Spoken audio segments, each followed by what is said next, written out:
සුබ දවසක් වේවා මගේ ආදරණීය ඔයාලා හැම කෙනෙක්ටම. අද මම කතා කරනවා වැල් ඕකිඩ් ගැන. පොදුවේ ගත්තාම ඕකිඩ් වලට සාමාන්‍යයෙන් අවශ්‍ය වෙන මූලික කරුණු විදියට තෙතමනය, සෙවන, පොහොර කියලා ගොඩක් අය දන්නවනේ. ඉතින් මම අද ඔයාලට මේ වැල් ඕකිඩ් ශාකයක් නිවැරදිව හිටවගන්නේ කොහොමද? නිවැරදිව නඩත්තු කරන්නේ කොහොමද? සැලකිය යුතු කරුණු වගේම නොකළ යුතු දෑත් මල් ගණනක් කරන්නට ඕන කවුරුත් නොකියන ලොකුම ලොකු රහසක් අද මම ඔයාලට කියලා දෙනවා. ඕකිඩ් මල් සම්බන්ධයෙන් පළවෙනි වරටම ඔයාලද දැනගන්න මේ රහස මොකක්ද කියලා දැනගන්න ඉතින් වීඩියෝත් එක්ක දිගටම බලන්න ඉන්න වැල් ඕකිඩ් වවන්න ඔයාලත් ආස නම්.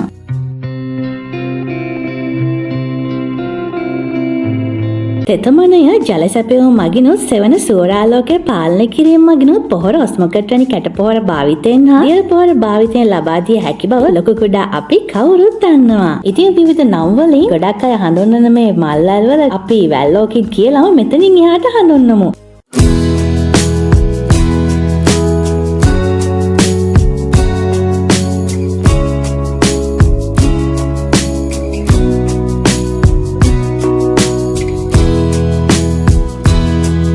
ගත්තත් වෙනත් ඕකිඩ් මල් වලට සාපේක්ෂව මේ වැල් ඕකිඩ් වර්ගයේ ඕකිඩ් මල් වලට තියෙන්නේ හරි අහිංසක ලස්සන පෙනුම. අනිත් ඕකිඩ් වලට වඩා කියුට් ගතියක් මේ මලේ පෙනුම වැඩි වෙන්න මේ ශාකේ ටිකක් අපිට හොයාගන්න අපහසු වීම හේතුවක් වෙන්නට පුළුවන්. ඉතින් ඔයාලත් මේ තරම් ලස්සන වැල් ඕකිඩ් වවන්න ආස නම් මතක් කරනවා මේ වීඩියෝත් එක්ක දිගටම බලන්න. ඔයාලා නොහිතන කාරණා ගොඩාරියක් අද මන් දන්න දේවල් වලින් ඔයාලට කියලා දෙනවා. මේ ශාකේ පෙනුම ගත්තාම පහළට එල්ලා වැටෙන බට ආකාරයේ අතුකෙනිති තමයි අපිට දැක ගන්නට පුළුවන් වෙන්නේ. දෙපසට පත්‍ර විහිදුවන මේ ඕකිඩ් වර්ගයේ මල් පිපීමට පත්‍ර හැලෙන්නටම ඕන. ඒ කිව්වේ එකත් එක පත්‍ර හැලුණාම ඒ පත්‍ර නොමැති නාරඩි තුල තමයි මේ මල් හටගන්නේ. බොහෝ විට ශාකයේ පළමු මල් කිනිත්තේ මල් දෙකත් පහත් අතර වැනි ප්‍රමාණයක් මුලින්ම පිපුණත් ශාකයේ පරිණත වීමත් සමග පිපෙන මල් සංඛ්‍යාව ඉහළ ගණනක් ගන්නවා. මෙවැනි ගති ලක්ෂණ හිමි ඕකිඩ් වර්ග ප්‍රධාන ලෙසින් ඩෙන්ඩ්‍රෝබියම් pendulum, Dendrobium parisi, Dendrobium nobile, Dendrobium lodigiesi, Dendrobium aphyllum, Dendrobium anosum හඳුන්වන්නට පුළුවන්. අපි ඉතින් උච්චාරණය පහසුව නිසාම ලේසි පහසුවෙන් පහළට එල්ලා වැටෙන වැල් ඕකිඩ් කියලා මෙයාලව හඳුන්වමු. හොඳයි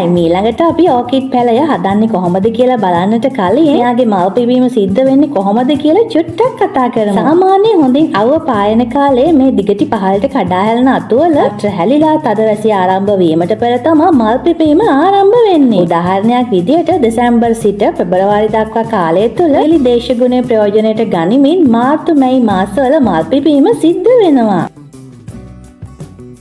නමුත් ප්‍රදේශයෙන් ප්‍රදේශයට පවතින කාලගුණික දේශගුණික තත්ත්ව මත මල් පිපීම පොඩ්ඩක් එහා මෙහා වෙන්න පුළුවන්. කියන්න කියනවා නම් මේ ශාකයේ මල් පිපීම සිද්ධ වෙන්නේ මෙන්න මේ විදියට. පායන කාලවල මේ ශාකයේ තද හිරු එළිය ප්‍රයෝජනයට ගනිමින් නිදහසේ පත්‍ර හලා දමලා හොඳ නිදහස් විවේකයක් ගන්නවා. ඉන්පස්සේ වැහි කාලය ආරම්භ වෙනවත් එක්කම වගේ මල් පිපීම ආරම්භ වෙනවා. ඒ නිසා පොහොර යෙදීම මල් පිපිලා අවසන් වන මැයි මාසයේ සිට ඔක්තෝබර් නොවැම්බර් කාලය තුල සමතුලිත දියර පොහොර යෙදීමට ඔයාලට පුළුවන්. උදාහරණයක් විදියට ඔයාලට දියර පොහොර විදියට 20 වැනි බැලන්ස් පොහොර එකක් යොදා ගන්න පුළුවන්. මේ කාලය තුල ඔයාලට N+ ඔස්මොකට් පොහොර යොදා ගන්නත් පුළුවන්. පැලේ වර්ධනය කර ගන්නට අවශ්‍ය නම් මල් පිපීමේ අවධියක් තියෙන පත්‍ර හැලී ගිය නාරඩි තියෙනවා නම් ඔයාලට සමගම A+ පොහොර යොදන්නත් පුළුවන්. ඉතින් දැන් අපි බලමු කොහොමද මෙයාව මව් ශාකයකින් වෙන් කරගෙන හදාගන්නේ කියලා. හරි පරිස්සමට අපි මෙයාව වෙන් කරගෙන මතු පිටින් මුල් අව අත්තක් ප්‍රධාන මව් ශාකයෙන් ඉවත් කරගන්නට ඕන. ඉතින් මෙවැනි පුංචි අතු කැබැල්ලක් පළමුවෙන්ම අපි ස්ථීරවම මුල් අද්දවා ගැනීමක් කරන්න ඕනනේ. ඒ සඳහා සුදුසුම වෙන්නේ තලාගත්ත පුංචි පොල් එලි කැබැල්ලක්. අහට ඉවත් වනතුරු ජලයේ දින කීපයක් පොඟවලා තලාගත්ත පොල් එල්ලක් මේ සඳහා ඉතාමත්ම සුදුසුයි. බලාන ඉන්න ගමන් අදහසක් ඔයාලට ගන්න පුළුවන්. ඉතින් කොහොමද කියලා ඊළඟට බලමු. මේ පොල් එල්ල බැඳ ගන්න ඔයාලට කේබල් ටයි හෝ පුංචි රබර් බෑන්ඩ් එකක් යොදා ගන්නට පුළුවන්.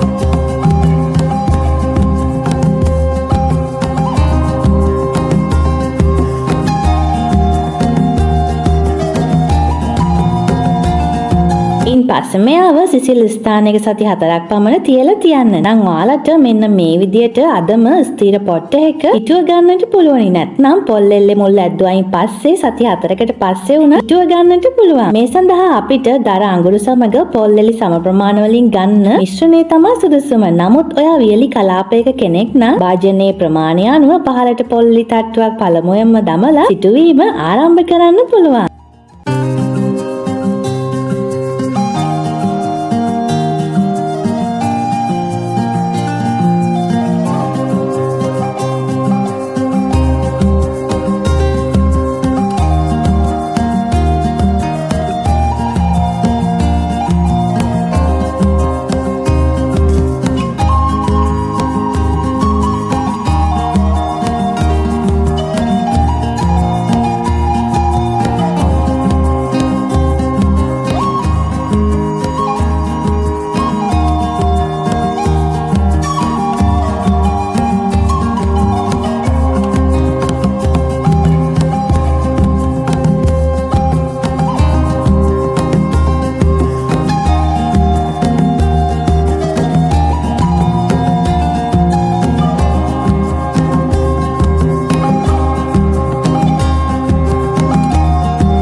වගේම ස්වාභාවික ආකාරයට මෙයාව අපිට ඍජුවම රසක අත්තක වවන්නත් පුළුවන්. මේ ක්‍රමය මගින් ස්වාභාවික උඩවැඩියා පෙනුම ලබා ගන්නට සමත්කමක් දක්වනවා. මේ සඳහා ඔයාලට මම මේ කරන විදියට කරන්න පුළුවන්. නමුත් මේ ක්‍රමයන් වලදී සැලකිලිමත් විය යුතුම කරුණු තමයි නව අංකුර හට ගන්නා ශාකයේ මුල් කොටස පොල්ලෙල්ලට ආවරණය නොකිරීම. ඉතින් ඒ දේ කරන්නේ කොහොමද කියලා හරි පරිස්සමට බලාගෙන ඉන්නකෝ. ඒ වගේම මේ සඳහා ඔයාලට සිදුරු සහිත මෙවැනි දැල් ප්ලාස්ටික් පොට් එකක්, මෙවැනි මැටි බඳුනක් වගේම මෙවැනි ප්ලාස්ටික් හැඟීම් පොට් එකක් උනත් භාවිතා කරන්නට පුළුවන්. වගේම ලී පතුරක උනත් මෙයාව ලස්සනට වවා ගන්නට පුළුවන්. දැන් අපි බලමු කොහොමද ඒක කරන්න කියලා. ඉතින් ඔයාලට හිතේ ගහක අත්තක ලී පතුරක මෙයාව රැඳවුවාම කැට පොහොර දාන්නේ කොහොමද කියලා. මේ වගේ අවස්ථාවක ඔයාලට දියර පොහොර පමණක් භාවිතා කරන්නට පුළුවන්. නැතිනම් net රඳවන එකට ඔස්මොකට් කැට පොහොර දාලා පැලේ ළඟින් තියන්නත් පුළුවන්.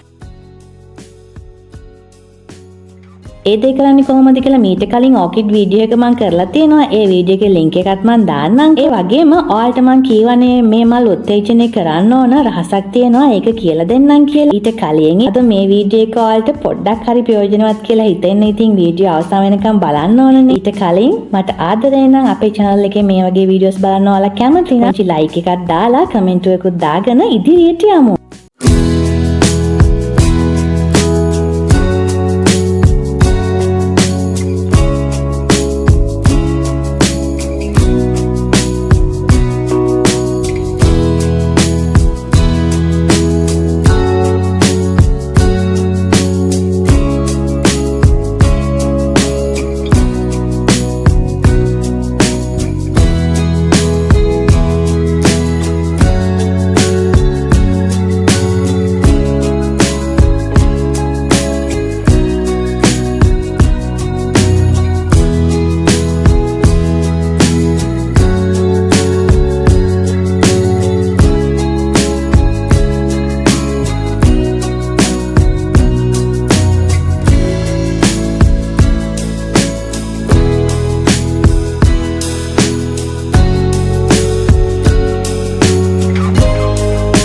ඉතින් ඔන්න කවුරුත් නොකියන රහස මම දැන් කියන්න. මම මේ කියන දේවල් එක්ක ඩිමෝටිවේට් වෙන්න එපා. මේ මල් අවුරුද්දේ හැම කාලයකම මල් පිපෙන ඕකිඩ් වර්ගයක් නන් නෙවෙයි. නමුත් හැදුනහම නම් ඒ ලස්සන පුදුම තරම්. ඉතින් දුර්ලභ මල් පිපීම, පිපුණ මල් දිගු කාලයක් පැවතීම නිසාත් ඒ ලස්සන මල් වල නිම කරන්න බැරි තරම් පුදුම ලස්සනක් තියෙන නිසා තමයි මේ ඕකිඩ් මල් විශේෂයට අපි කවුරුත් ආදරය කරන්නේ. ඉතින් මේ වැල් ආකාරයේ ඕකිඩ් වලින් වසන්ත කාලය එළඹෙන විටම මල් පිපෙන්න නම් වගේම මල් උත්තේජනය වැඩි කරන්නට නම් මෙයාට අපි වියලි කාලයේ සාර්ථව අඩු කරන්න ඕන. ඔයාලා හිතනවා ඇති මොනවද අනේ මෙයා මේ කියන හරුප කියලා. ඔව් ඔයාලට වුණ හරි. වියලි කාලවල මෙයාට පොහොර යොදන්න එපා. ජලසැපයුමක් අවශ්‍ය නම් පමණක් වගේම පැලේ තරමක් මෙලවුණු ගතියක් පෙන්눔 කරනවා නම් පමණ ජලය යොදන්න. තරහ ගන්න එපානේ. ඒකට හේතුව මන් දැන් ඔයාලට කියන්නම්. මම ඔයාලට කලින් කියවනේ හැලුණු පත්‍ර හටගත්ත නාරටිය මත තමා මල් පිපෙන්නේ මෙයාලගේ කියලා. මල් පිපීම සඳහා වියලි ගතියෙන් නිදහස් විවේකයක් ලබා ගන්න ඕකිඩ් වර්ගයක් තමයි මේ වැල් ඕකිඩ් කියලා කියන්නේ. ඉතින් ඒ වියලි කාලයෙන් ලැබෙන කර්කශ බව තමයි මල් පිපීමට ශක්තිය විදියට මෙයා එයාගේ ශරීරය තුළ ශක්තිය ගබඩා කරගන්නේ. පුදුම සහගත වුණත් ඇත්ත ඒකයි. ඔන්න නොකීව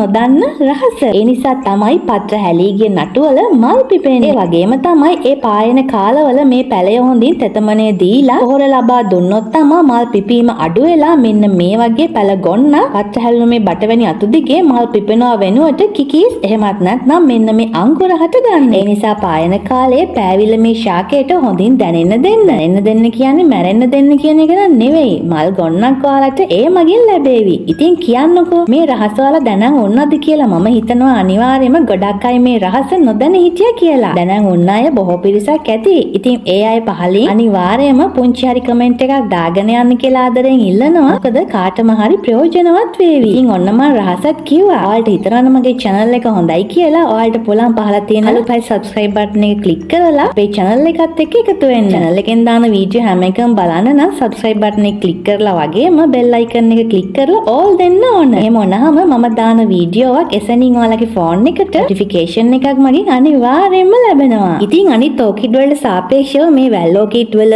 තියෙන විශේෂත්වය අන්න ඒකයි. ඉතින් ඔයාලට පුළුවන් නම් කොහෙදිම හරි මේ වැල් orchid කිනිත්තක් මුල් අද්දවගෙන මේ ලස්සන වෙනස ඔයාලගේ මුදුල් පොටියටත් ගේන්න කියලා ආදරෙන් ඉල්ලනවා. ඉතින් ඔන්න ගොඩක් දේවල් කතා කළා. ඒ වගේම තමයි මේ හා සම්බන්ධයෙන් ඔයාලට නොතේරුණු දැනගන්න යමක් තියෙනවා නම් අනිවාර්යයෙන්ම කමෙන්ට් එකක් දාන්න. මම අනිවාර්යයෙන්ම රිප්ලයි කරනවා කියලා ඔයාලට පොරොන්දු වෙනවා. ඉතින් ඔන්න ගොඩක් දේවල් කතා කරලා දැන් යන්නයි වෙලාව. ඉතින් ආයෙම ගිහින් එනකල් ඔයාලගේ පුංචි පැටවෝ එක්ක සතුටෙන් පරිස්සමින් ආදරෙන් ඉන්න.